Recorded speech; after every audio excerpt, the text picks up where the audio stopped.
may inilipat ka na mali ang proseso, tapos naninira ka pa, toxic ka, ibig sabihin. Diba? Gago! Meron ba kayo alam sa kumpanya nyo na ganyan, toxic? Diba? Pag toxic ka sa trabaho, dapat ka na talagang tanggalin. Hindi ko katiwa-tiwala ito si Solicitor General. Diba?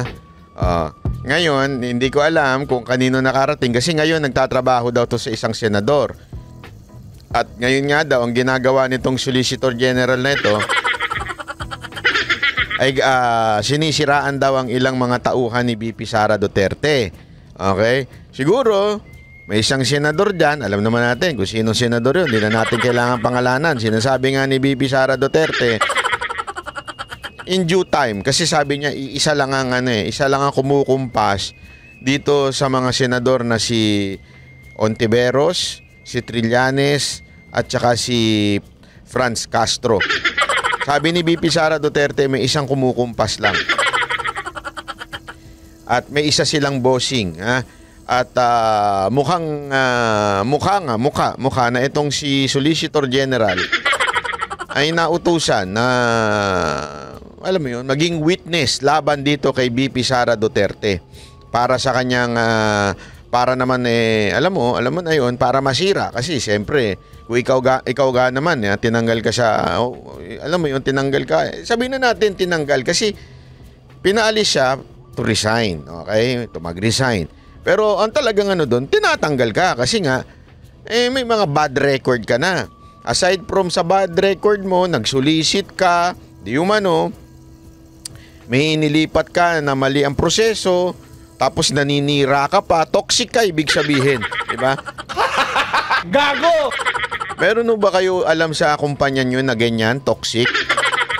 Diba? Pag toxic ka sa trabaho, dapat ka na talagang tanggalin. Yung maya't maya, bubulong sa'yo at ikikwento yung katrabaho niya. Diba? Kayo. Meron talagang pinanganak na ganyan eh. Yung kesa na trabaho ang asikasuhin, ang inaasikaso yung kapwa empleyado. Kung meron kayong kilalang ganyan, pwede ba isulat nyo dyan sa comment section? Ngayon lang kayo makakaganti. Doon sa katrabaho nyo. Si ganito. Parang si Solicitor General.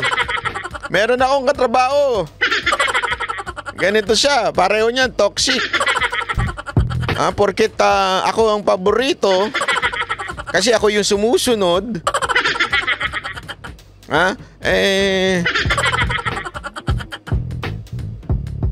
Sisiraan ko na. May kilala akong ganyan. Kasi alam mo minsan ang mga boss minsan kung sino yung masunurin, kung sino yung loyal doon sa trabaho, kung sino yung tapat sa kanyang trabaho at masipag, yun ang pinapaboran. Naturalmente. Ikaw, puro ka chismis. Puro ka intriga. Puro ka paninira. Tapos magagalit ka ngayon pag hindi ka gusto nung leader mo. Gaga ka pala. Hindi siya. Yung mga katrabaho ninyo. Gagat gago pala kayo. Kung nagtatrabaho kayo na maayos, magiging favorite din kayo. Ang problema excuse me po. Ang problema sa inyo, hindi nyo nga ginagawa ng maayos yung trabaho ninyo, panay paninira ninyo, panay papangiintriga ninyo, sa tingin ninyo, bobo yung leader ninyo para hindi maamoy yun. Diba? Gago! Alam mo, sa totoo lang, maraming ganyan. Yan nga yung sinasabi ni VP Sara Duterte. Eto daw si Solicitor General, ganyan daw ang pag-uugali. Pati mga Yusek Asik na hindi naman dapat niya pinakikialaman ay pinakikialaman niya.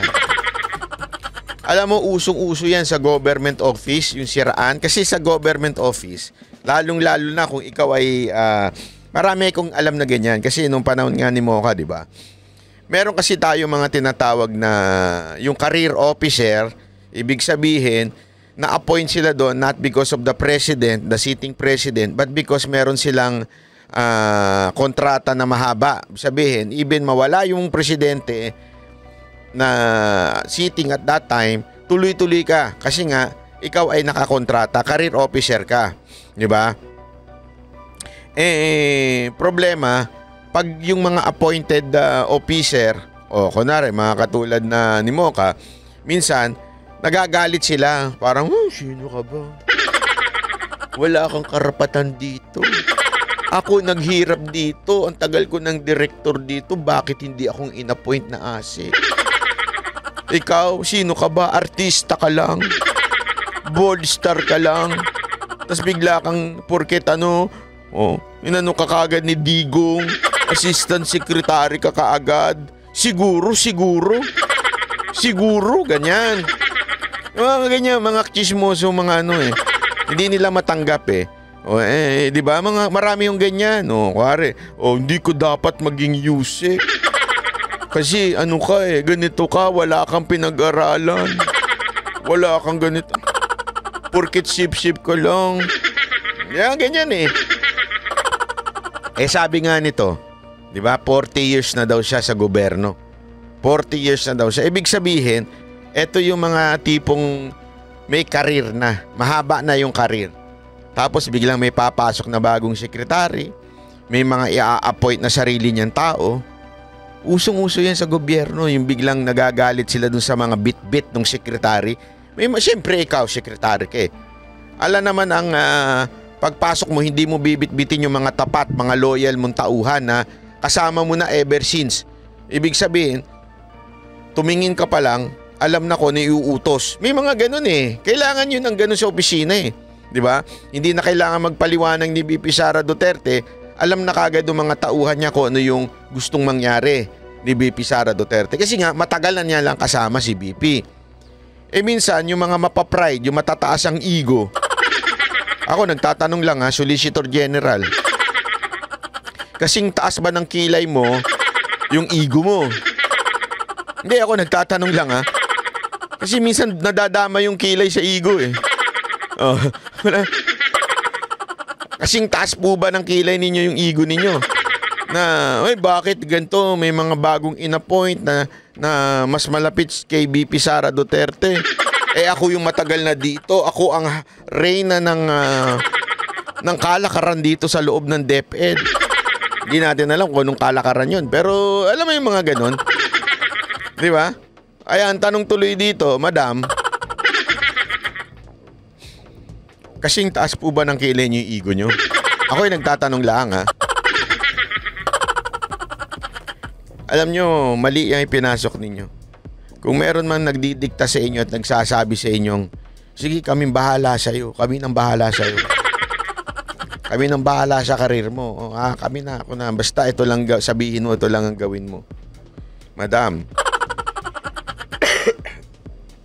tandaan mo, VP Sara is the best example. Siya po ang best example na malapit pero ginamit. Siya po ang best example dyan. Malapit pero ginamit, at nung hindi na magagamit, nilaglag na. Kaya sa inyong mga witness, kuno, na ginagamit kayo ngayon at akala ninyo forever kayong pagpapalain, mag-ingat-ingat kayo dahil hindi forever yung mga amo ninyo sa posisyon. Darating ang panahon, sila ho ay mawawala sa posisyon. Ikaw, yung dangal mo, yung honor mo, o yung honor mo na inilagay mo o pinusta mo sa taong bayan na nabuking ngayon, forever mong daladala yan hanggang sa huling hinga mo. Daladala mo yung honor na yan. It will not be, alam mo yun, it will not be removed from you. Pero yung mga bumulong sa inyo, hindi forever yan nandyan. Mawawala yan. But the honor that you have wasted because of fake allegation or accusation, dala-dala mo yan hanggang pag, alam mo yun, pag higa mo sa huling higaan mo. Yun lang po. Kaya, babalaho ito sa mga witness pang lalabas kuno. Kayong bahala dahil yung honor ninyo masisira. Maraming salamat po. Ako po si Banat Bay.